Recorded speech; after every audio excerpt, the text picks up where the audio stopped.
కార్నట్ engine for slow learners. ఇది slow learners కోసం చేసిన వీడియో అనమాట. ఇది ఫుల్ వీడియో ఆల్రెడీ యూట్యూబ్లో ఉంది, బట్ స్లో లెర్నర్స్ కోసం సింపుల్గా ఉండేలా చేశాను అనమాట. ఇది క్వశ్చన్ ఇలా అడుగుతారు, explain reversible and irreversible processes, describe the working of Carnot engine, obtain and expression for the efficiency. ఇట్లా ఇస్తారు. దీనికి ఇట్లా మన డయాగ్రామ్ అయితే మనం వేయాలి. ABCD పాయింట్స్ మనం ఐడెంటిఫై చేయాలి. A to B ఏమో isothermal expansion, B to C adiabatic, అలాగే C to D isothermal compression, అలాగే D to A adiabatic compression అనమాట. ఫస్ట్ దీంట్లో మనం ఈ రివర్సిబుల్ ప్రాసెస్ అంటే ఏంటో రాద్దాం. A process that can be retraced back in the opposite direction is called reversible process. ఏదైనా ఒక ప్రాసెస్ని కనుక రివర్స్కి మళ్ళీ తిరిగి ప్రీవియస్ పొజిషన్కి రావడాన్ని ఏమంటారంటే రివర్సిబుల్ ప్రాసెస్ అంటారు. అంటే ఎగ్జాంపుల్ వచ్చి fusion of ice, vaporisation of water. అంటే ఐస్ కరిగింది, మళ్ళీ కూల్ చేస్తే ఐస్ కింద మారిపోతుంది. వేపరైజేషన్ ఆఫ్ వాటర్, వాటర్ ఏమో స్టీమ్ కింద మారింది, స్టీమ్ని కూల్ చేస్తే మళ్ళీ వాటర్ అవుతుంది. అంటే తిరిగి మళ్ళీ ప్రీవియస్ స్టేట్కి ఇది రీచ్ అయిపోతుంది. ఇర్రివర్సిబుల్ ప్రాసెస్ అంటే దీనికి ఆపోజిట్ అనమాట. A process that cannot be retraced back in the opposite direction is called irreversible process. So ఇక్కడ రిట్రేస్డ్ బ్యాక్ అవదనమాట, cannot retraced back. So example ఏంటంటే డిఫ్యూజన్ ఆఫ్ గ్యాసెస్. ఇక్కడ కార్నాట్ ఇంజిన్ తీసుకుంటే a reversible heat engine operating between two temperatures is called Carnot engine. ఒక reversible heat engine ఎట్లా ఇదైంది, 2 టెంపరేచర్స్తో పనిచేస్తుంది అనుకోండి, దాన్ని మనం కార్నాట్ ఇంజిన్ అంటారు అనమాట. The cycle operating is noun as Carnot cycle. It contains following steps. ఇంకో సైకిల్ ABCDA, మళ్ళీ అగైన్. ఇప్పుడు ఫస్ట్ మనం ఈ ఐసోథర్మల్ ఎక్స్పాన్షన్కి ఈక్వేషన్ రాద్దాం.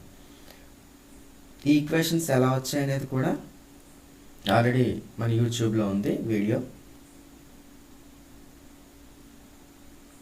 ఇన్ ఐసోథర్మల్ ఎక్స్పాన్షన్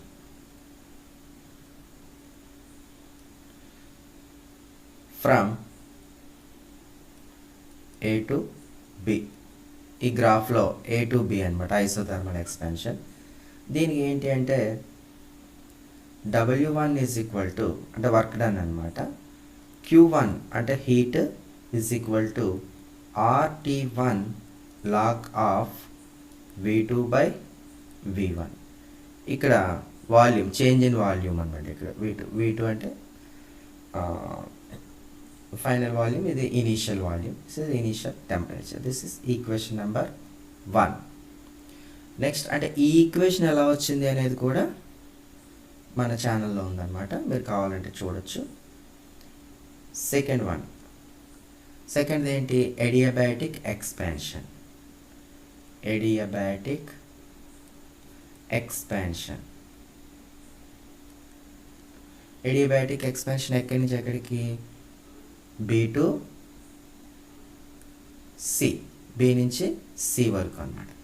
దీనికి ఈక్వేషన్ ఏంటి అంటే W2 is equal to R into T1 minus T2 by gamma minus 1. This is equation number 2. Next third equation. వచ్చిన తర్వాత ఏంటి, ఐసోథర్మల్ కంప్రెషన్ అన్నమాట. Isothermal compression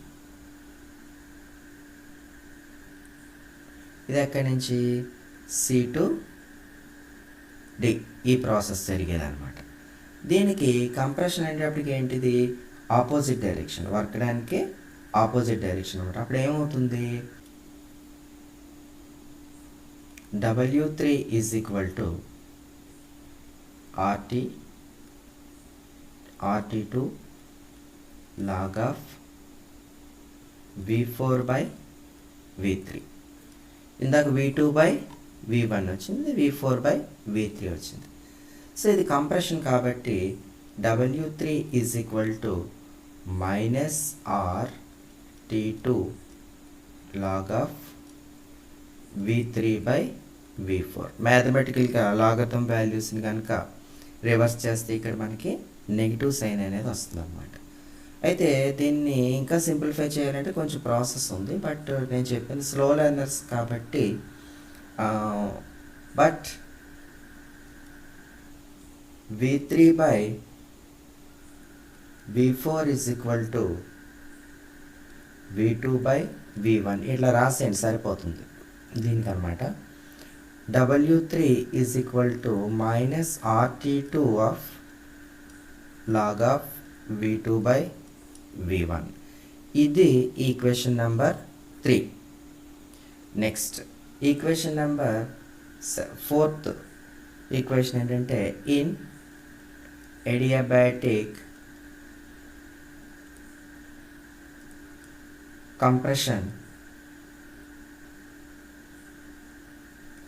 from D to A, D నుంచి Aకి అనమాట adiabatic compression, that is W4 is equal to minus లేదా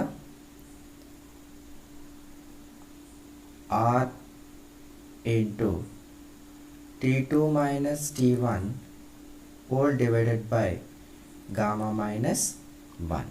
this is same ఇదే స్టైల్లో ఉంటుంది అనమాట.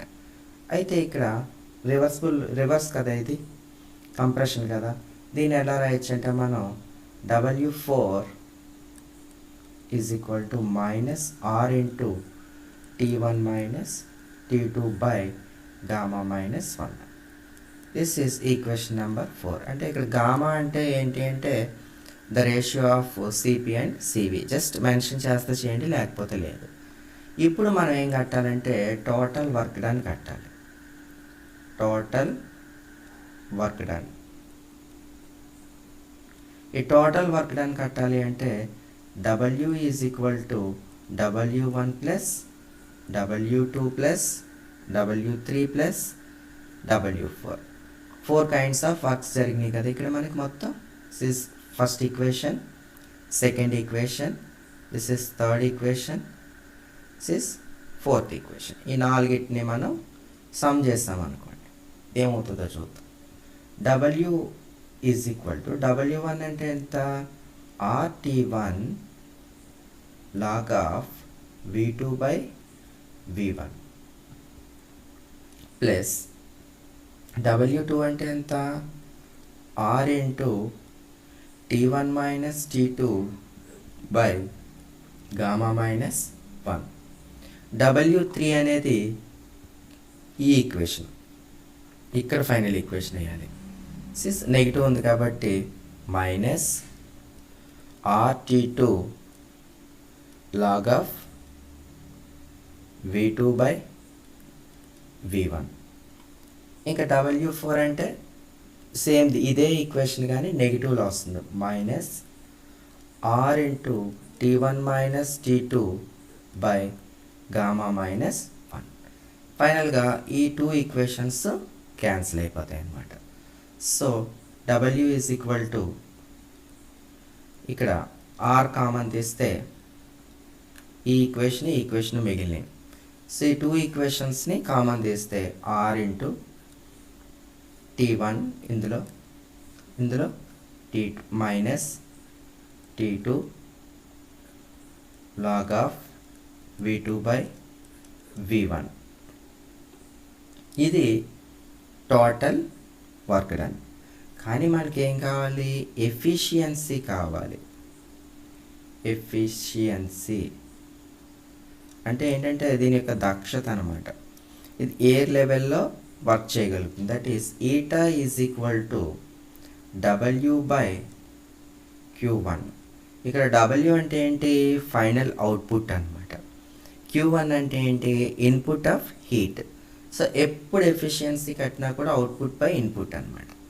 So eta is equal to R into T1 minus T2 log of V2 by V1 whole divided by R into, ఎందుకు Q1 అంటే RT1 log of V2 by V1. So ఇక్కడ R gets cancel, this log cancel అయింది. So eta is equal to T1 minus T2 by T1. So ఇక్కడ దీన్ని ఎలా రాయొచ్చు అంటే eta is equal to T1 by T1 minus T2 by T1. T1 one time. So eta is equal to 1 minus T2 by T1. ఇది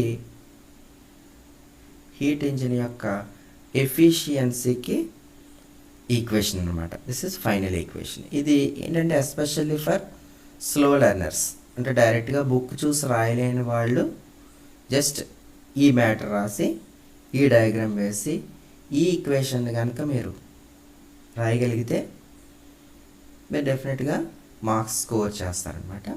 అలాగే ఇక్కడ terms తీసుకుంటే డబ్ల్యూస్ అన్నీ కూడా వర్క్ డన్ అనమాట. ఆర్ అంటే గ్యాస్ కాన్స్టెంట్, అలాగే క్యాపిటల్ టీ అంటే అబ్సల్యూట్ టెంపరేచర్స్, వి అంటే వాల్యూమ్ అనమాట. ఇక్కడ గామా అంటే సిపి బై సివి, సివి అనమాట ఇక్కడ వచ్చిన టర్మ్స్ అన్నీ కూడా.